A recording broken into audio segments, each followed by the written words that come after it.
Eu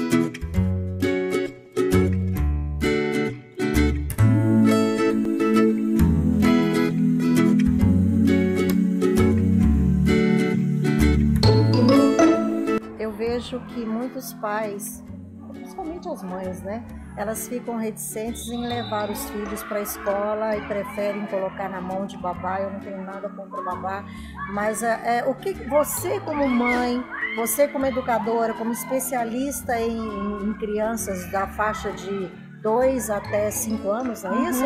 É sua especialidade? Isso. Que sugestão você dá, que conselho, melhor dizendo, você daria para essas mães que não sabem se fica com o filho, com a babá, ou se leva para a escola? Tem a questão de pegar doenças, né? Hoje então eu acho muitas que, têm medo disso, né? Hoje eu acredito que hoje a grande maioria das mães já tem essa tendência de levar a criança para a escola, né? Pela necessidade, e muitas porque já começa no momento em que começa o processo de educação dos filhos, e elas vão ler, vão ver tudo o que é necessário para o desenvolvimento das crianças, e elas começam a perceber que é importante essa interação com o outro. Então eu acredito que hoje a grande maioria já prefere que a criança esteja no ambiente escolar, tendo essa possibilidade de interação com um grupo da mesma faixa etária, do que em casa. Mas acontece muito isso também, da mãe colocar na balança o fato de que, estando num ambiente onde outras crianças também estarão, o filho é mais suscetível a ficar doente, sim, né? Sim. Então a criança até os 3 anos de idade, ela com certeza ela fica doente mais fácil, ela está criando gripe, resistência, né? Ainda na questão do organismo. Então é por isso até que na escola a gente aconselha muito as famílias das crianças nessa faixa etária. Tá gripadinha, não vai vir para a escola, precisa ficar de resguardo em casa, para resguardar a própria criança e o grupo também, sim, né? Mas assim, essas questões relacionadas à saúde, elas vão acontecer no ambiente escolar. É um momento de todas as trocas possíveis, né, entre as crianças. Então assim, é comum de acontecer, né, um resfriado, uma virose às vezes, e a gente precisa, nós os adultos, né, que estamos trabalhando com o grupo, perceber quais são as medidas necessárias no momento e assessorar as famílias no sentido de instruir o que é melhor fazer, a questão do resguardo, de estar em casa. Mas o que a presença da criança na escola tem de benefício é tão grande que isso acaba se tornando algo muito pequeno. Elas sabe? amadurecem Elas mais, amadurecem, né? As crianças vão criar uma autonomia que é necessária para a vida. Nosso objetivo na escola é desenvolver crianças com autonomia. Muitas né? aprendem a comer, né, Lívia? Muitas. Às vezes quando a criança chega, quando a gente percebe assim, que são crianças que foram cuidadas por babá muito tempo, ou porque ficaram na casa da avó por mais tempo, elas chegam realmente muito mais dependentes. No sentido de se vestir, de ter autonomia para ir ao banheiro, de se alimentar, de organizar os seus próprios objetos. Tudo isso é ensinado no dia a dia na escola, né? Então, assim, as crianças têm uma rotina, elas têm um espaço para cada coisa. Essa organização, ela faz parte do ambiente da sala de aula, e as crianças vão aprendendo com isso a ter autonomia para realizar as suas tarefas, os seus trabalhos, as pequenas organizações dos seus objetos, e até autonomia na resolução dos conflitos. Muitas vezes a gente vai perceber que tem criança que se desentendeu com um coleguinha, ela mesma vai conversar, não, mas eu não gostei disso, não é assim que faz. E parece que a gente grande chega lá e o objetivo é esse mesmo. É claro que o adulto vai sempre estar observando para intervir no momento adequado. Mas o nosso objetivo é que a criança aprenda a ter autonomia também na resolução dos seus conflitos, né?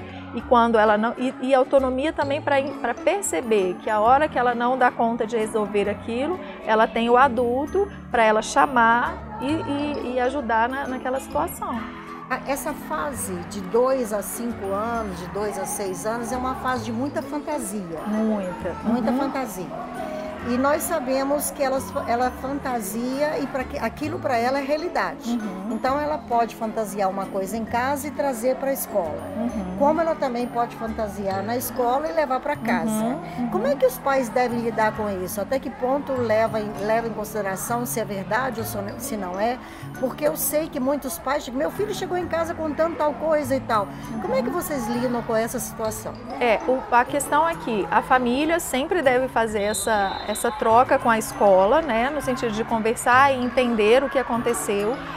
Essa fantasia, ela é muito saudável, né, principalmente para o momento da brincadeira, para aquilo que eu falei da criança trazer fatos da vida real dela para o momento ali da brincadeira e o adulto poder perceber o que está acontecendo com essa criança, mas às vezes ela vai criar situações que não são exatamente aquilo que ela está levando para casa ou trazendo de casa para a escola.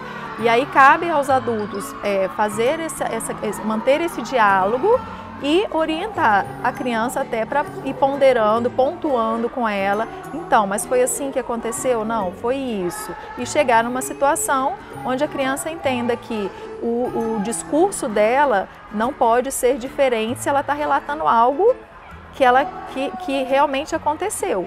Né? Se é na brincadeira, ela vai fazer o faz de conta, ela vai poder criar toda a história dela, mas para relatar a rotina dela, por exemplo, já é uma forma diferente de falar. Então a criança, à medida que ela vai ficando mais madura, ganhando essa maturidade, ela vai entendendo isso. Essa diferença também entre a realidade e a fantasia. Mas o adulto precisa mediar isso. É importante, então, que nesse caso, quando os pais tiverem dúvida, procurar a escola? Com certeza. Nada mais saudável do que um diálogo aberto entre a escola, a professora, a família, para que qualquer situação que seja duvidosa, aquilo seja esclarecido imediatamente. Porque é muito comum pais comentarem assim, meu filho não mente, né? Então, é importante entender que nessa faixa existe muita fantasia, assim e como até eles mesmo, trazem de casa, eles levam da escola. Isso, né? E até mesmo o contexto, entender, porque assim, às vezes a criança leva um relato que está fora de uma situação, que você ouve aquele relato isoladamente, você não vai ter a dimensão para compreender o que realmente é que estava acontecendo naquela hora. E a partir do momento que você conversa com a professora, você conversa com a família e entende dentro de um contexto de onde surgiu aquela fala, é diferente. Então, assim, não é às vezes que a criança tem a intenção de mentir, sim, né, claro, de criar uma situação de inverdade. Sim. Mas é porque a forma como ela percebeu aquilo, a forma como ela levou aquilo é diferente quando ela está desvinculada do contexto. Tá, agora me diz uma coisa, a socialização na sala de aula, tem assim aqueles que são líder por natureza, que se adianta, ajuda a professora, tem aqueles mais retraídos. Como é que é essa logística? Então, as crianças, primeiro elas têm formas diferentes de aprender, elas são diferentes uma das outras no tempo do seu desenvolvimento, né? E nas suas características mesmo, tanto físicas quanto emocionais. Então a gente vai ter a criança que é mais tímida, que a professora precisa estimular mais e até mesmo entender até onde pode ser esse estímulo para que a criança não se sinta invadida. E tem aquela criança que naturalmente ela vai copiar a atitude da professora, da mãe, e vai ser uma criança que vai liderar espontaneamente a brincadeira. E a gente tem que usar isso tudo a favor da criança, né? Às vezes uma criança que ela tem uma característica de ser líder, ela quer impor muito para os coleguinhas, aí a gente vai ter que mediar isso também, que nessa hora você pode determinar, nessa hora você não pode determinar, o seu colega também tem o direito de escolher, mas a gente tem dentro da sala um grupo muito diversificado mesmo, né? Nessas atitudes de liderança, de crianças muito tímidas, e a gente tem que fazer um casamento perfeito, né, na convivência delas. E é através da convivência com essas diferenças que as crianças vão aprendendo a respeitar o que é diferente, a saber que existe uma pessoa que não pensa igual a ela, que não age igual a ela e que ela precisa respeitar isso.